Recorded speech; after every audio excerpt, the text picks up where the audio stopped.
sera présenté par Marie-Bernadette Bourreau. Il s'agit du plan partenarial de la gestion de la demande de logement social et d'information du demandeur, avec un avis de la commune de Gouaye. Donc c'est un travail qui se fait à l'échelle des 24 communes de la métropole.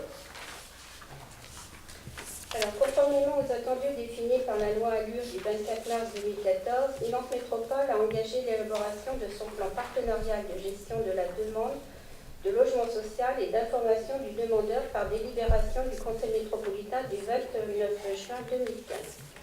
Le plan partenarial de gestion s'intègre pleinement dans les orientations de la conférence intercommunale du logement qui en assure la gouvernance. Il définit les orientations destinées à satisfaire le droit à l'information du demandeur et assurer l'efficacité et l'équité dans la gestion des demandes de logements sociaux. Ce plan repose sur deux axes principaux, la mise en place d'un service d'accueil et d'information des demandeurs de logement social. La métropole et ses partenaires ont réaffirmé leur volonté de replacer le demandeur au cœur du dispositif d'attribution. Tout demandeur de logement social doit avoir accès à une information précise et complète lui permettant de devenir acteur de sa demande. Ce droit à l'information se concrétise à travers la mise en place d'un service d'accueil et d'information des demandeurs de logement social, délivrant une information homogène et harmonisée.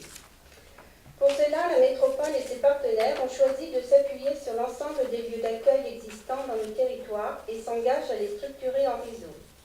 Un référentiel a été défini, répertoriant les différentes missions que doivent à minima réaliser les lieux d'accueil participant au réseau métropolitain. Sur la base de ce référentiel, en 2017, l'ensemble des lieux d'accueil du territoire pourront choisir ou non d'intégrer ce réseau en se positionnant sur un des trois niveaux du référentiel et s'engageront dans ce cadre à assurer l'ensemble des fonctions requises. La Maison de l'Habitat, portée par l'Association départementale d'information au logement de Loire-Atlantique, qui ouvrira ses portes en avril 2017, sera positionnée comme tête du réseau d'information et aura pour mission de fluidifier l'information entre les différents lieux et d'animer le réseau.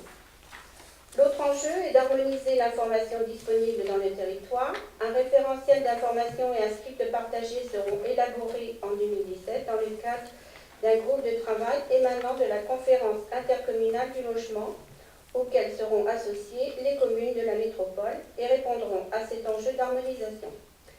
Cela permettra de garantir une égalité de traitement des ménages et accompagner les équipes en charge des lieux d'accueil, d'information et d'accompagnement afin qu'elles s'approprient ces informations. Le deuxième axe, l'organisation avec l'ensemble des acteurs de la gestion partagée des demandes de logement social et la prise en compte des ménages nécessitant un traitement particulier. Afin de garantir l'égalité de traitement des demandeurs et de renforcer l'efficacité de la gestion de la demande, il est nécessaire de renforcer la coopération de l'ensemble des partenaires aux différentes étapes de traitement de la demande, de l'enregistrement à l'attribution. Le dispositif de gestion partagée utilisé dans le territoire via le fichier communal commun de la demande locative sociale a un réel atout dans la transparence et le partage des informations entre tous les partenaires. Des groupes de travail seront engagés en 2017 avec les partenaires de la conférence intercommunale du logement et notamment les communes de la métropole afin d'optimiser l'utilisation du fichier de la demande de logement social dans un souci d'efficacité de gestion de la demande et de transparence des processus d'attribution. L'élaboration du plan partenarial de gestion est le résultat d'un travail partagé avec l'ensemble des acteurs de la conférence intercommunalité, en particulier dans la métropole et ses 24 communes, le préfet de Loire-Atlantique, les bailleurs sociaux présents dans le territoire et l'Union sociale de l'habitat des Pays de Loire, l'Action Logement et le CREH Ouest, qui est le gestionnaire du fichier partagé départemental de la demande locative sociale. Conformément aux dispositions législatives codifiées dans les articles, je ne les lis pas, vous les avez, le projet de plan a été présenté à la conférence intercommunale du logement du 14 décembre 2016 et a reçu un avis favorable. Il doit ensuite être soumis à l'avis des communes membres de la métropole et à l'avis de l'État avant d'être approuvé définitivement au Conseil métropolitain. Il sera ensuite annexé au programme local de l'habitat de Nantes Métropole. Le projet de plan partenarial de gestion de la demande de logement social et d'information des demandeurs doit donc être soumis pour avis au vote du conseil municipal de Gouaye pour respecter le délai de 2 mois donné aux communes pour émettre un avis. Il est proposé au Conseil municipal, vu la commission d'affaires générales du 25 janvier 2017. C'était pas là. C'était pas là. Sauf que c'était à la commission solidarité. Tout à fait, du 10 janvier. D'émettre un avis favorable au projet de plan partenarial de gestion, de s'engager à mobiliser aux côtés de Nantes Métropole et des partenaires de la conférence intercommunale du logement, au regard des compétences qui sont propres à la commune, les moyens d'action nécessaires à la mise en œuvre du plan partenarial, d'autoriser Monsieur le maire à prendre toute disposition nécessaire à l'exécution de la présente délibération.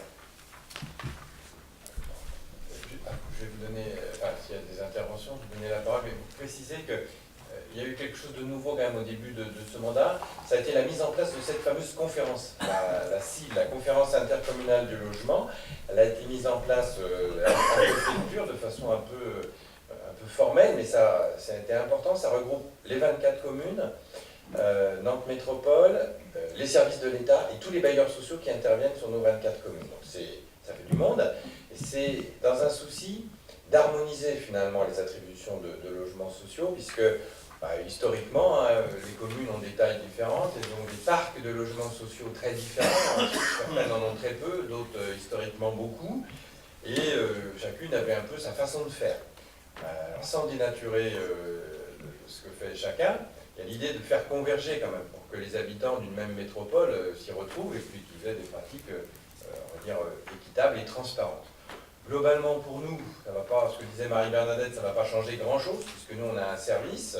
Les gens sont accueillis à Boueil quand ils cherchent les Vosséens, quand ils cherchent un logement, ils ont une personne ressource, ce qui n'est pas le cas de toutes les communes.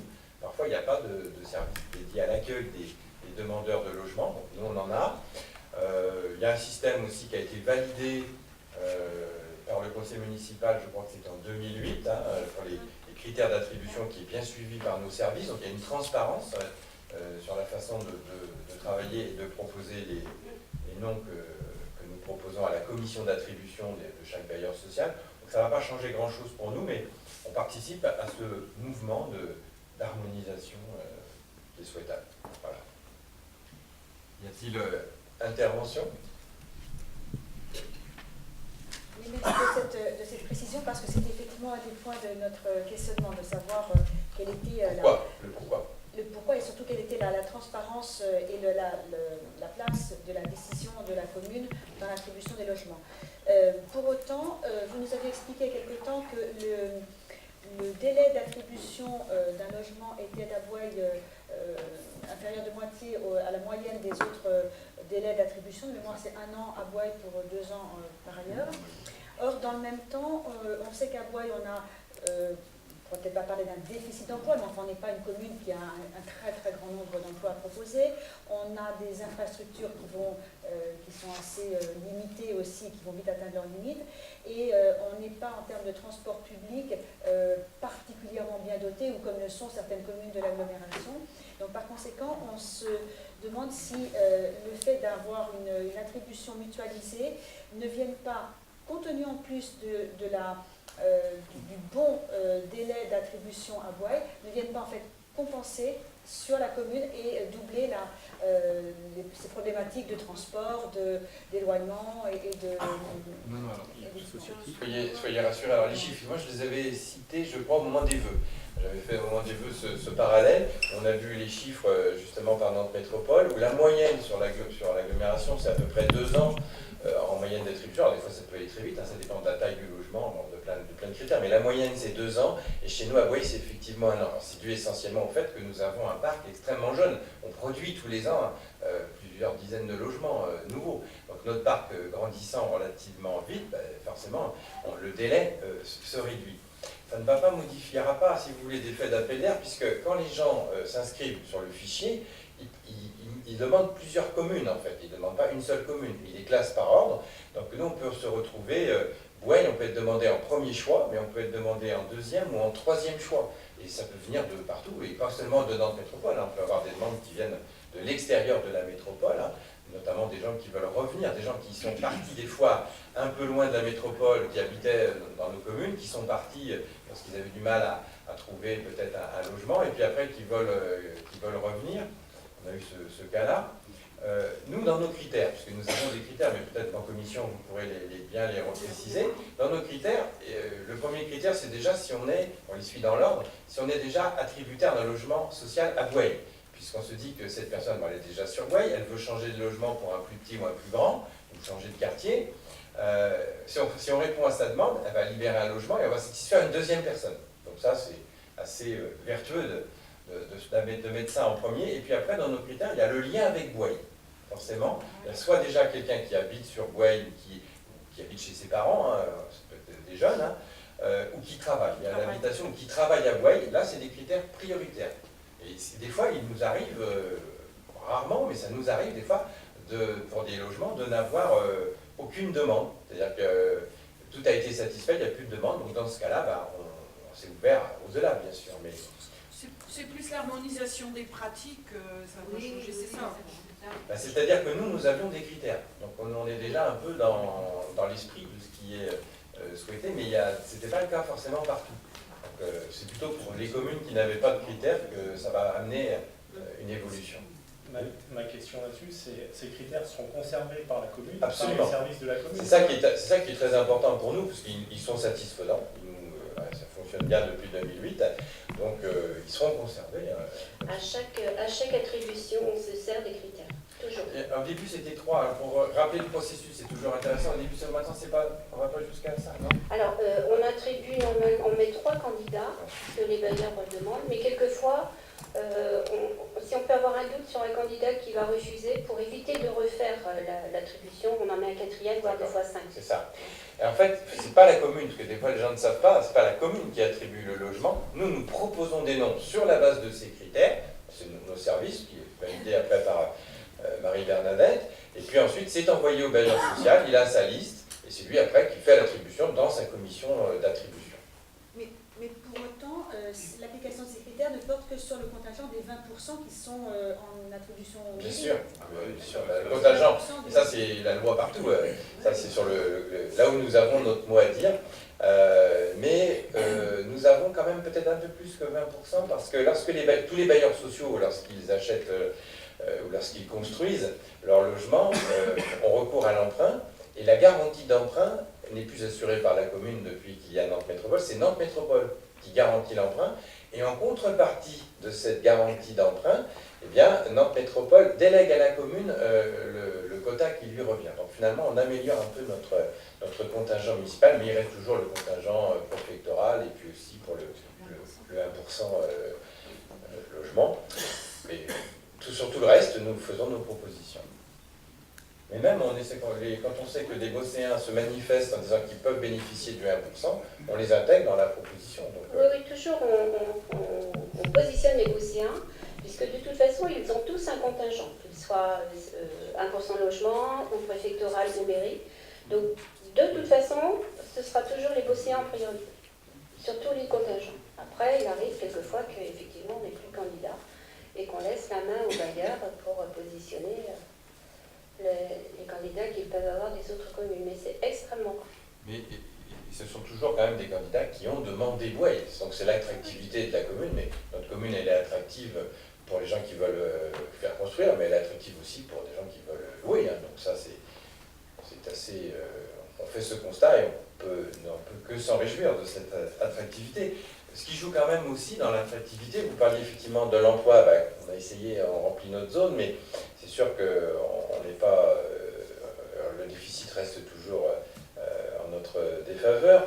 Par contre, on a un très bon niveau d'équipement, en particulier scolaire. Les gens qui viennent à Boueil, ils savent qu'ils vont pouvoir scolariser leurs enfants de la maternelle au lycée. Et ça, c'est forcément quelque chose d'important dans leur esprit, ainsi que le fait de pouvoir recourir au déplacement vers l'agglomération en train. C'est-à-dire que si jamais il y a des difficultés, parce que pour l'instant, on a plutôt une stabilité, voire parfois une baisse du prix de l'essence, mais si jamais ça devait repartir de façon très, très forte, il y aurait certainement une ruée sur le transport ferroviaire, et ça intéresse en particulier les locataires des logements sociaux. Voilà les éléments qu'on pouvait vous donner et vous dire que toutes les communes doivent délibérer en ce moment, puisqu'a priori, je pense qu'il y a une délibération qui va ensuite être prise au prochain conseil métropolitain. Je mets aux voix qui s'abstient. Alors, 1, 2, 3,